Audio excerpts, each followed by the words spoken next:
మాది ఆంధ్రప్రదేశ్ కోనసీమ జిల్లా మల్కీపురం మండలం కేసులపల్లి.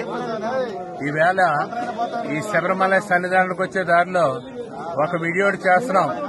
కారణం ఏంటంటే ఈ తిరువనంతపురం దేవస్థానం కానీ కేరళ ప్రభుత్వం కానీ అలసి సొలసి వచ్చేటువంటి యాత్రికుల్ని చాలా లెక్కలేనితనంగా వర్షంలో తడుస్తూ దేవుడి భక్తుడు మేము వస్తే మమ్మల్ని ఏదో పిచ్చోడు కింద మీ గవర్నమెంట్ కేరళ ప్రభుత్వం కానీ మీ పోలీసులు కానీ మీ దేవస్థానం డిపార్ట్మెంట్ కానీ చాలా చిన్న చూపు చూస్తున్నాయి.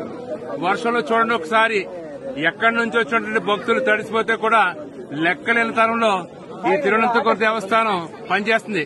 Please try to learn and because of the pilgrim is very suffered from rain. Footpath is good, but no shelter, no chair, sitting places. Everybody suffer. So immediately, because we are giving offer to crores of rupees from Telangana and Andhra Pradesh. You are given railway, you are given KSRTC, your shops, everything. You are offering to your hundi crores of rupees, but nobody cannot respond. Please try to change that way path and give the opportunities and good shelter to people because of very suffered.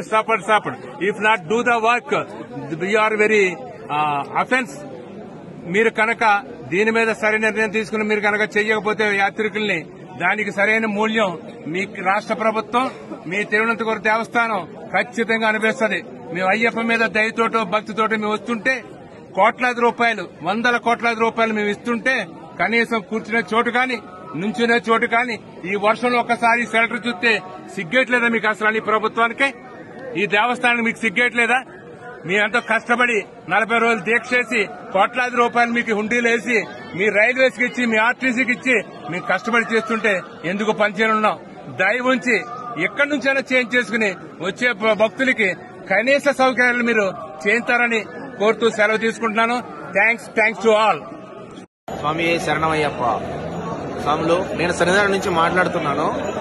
ఇక్కడ social మీడియాలో వస్తున్న దానికి ఇక్కడున్న దానికి 100కి 100 రూపాయలు చాలా వ్యత్యాసం ఉంది. ఎందుకంటే మేము ఇవాళ ఎర్లీ మార్నింగ్ 2:30 స్టార్ట్ అయినాం పంబా నదిలో అన్ని కార్యక్రమాలు ముగించుకొని 5 గంటలకి, ఉదయం 5 గంటలకు దర్శనం అయిపోయింది. చాలా పీస్ఫుల్ గా దర్శనం అయింది స్వామి. సోషల్ మీడియాలో వస్తున్న రూమోని ఎట్టి పరిస్థితుల్లో నమ్మబాకండి.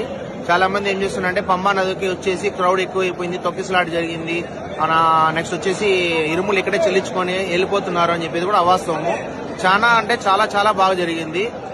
ఫస్ట్ 2 రోజులు 3 రోజులు అయితే ఉన్న క్రౌడ్ అయితే వాస్తవము. బట్ అయితే ఇప్పుడైతే ట్రావెన్కోర్ డిపార్ట్మెంట్ కూడా చాలా కొద్దిగా చేంజెస్ అయ్యాయి. చిన్నపిల్లలు కూడా సపరేట్ క్యూ లైన్స్ పెట్టేస్తున్నారు. స్వామి, మేము లైవ్ లో చూసాం కాబట్టి చెప్తున్నాను, చాలా అంటే చాలా పీస్ఫుల్ గా దర్శనం జరిగింది స్వామి. ప్రతి ఒక్కరు కూడా సన్నిధానంగా వచ్చి అయ్యప్ప దర్శనం చేసుకోవాల్సిందిగా కోరుతున్నాం స్వామి. స్వామి శరణం.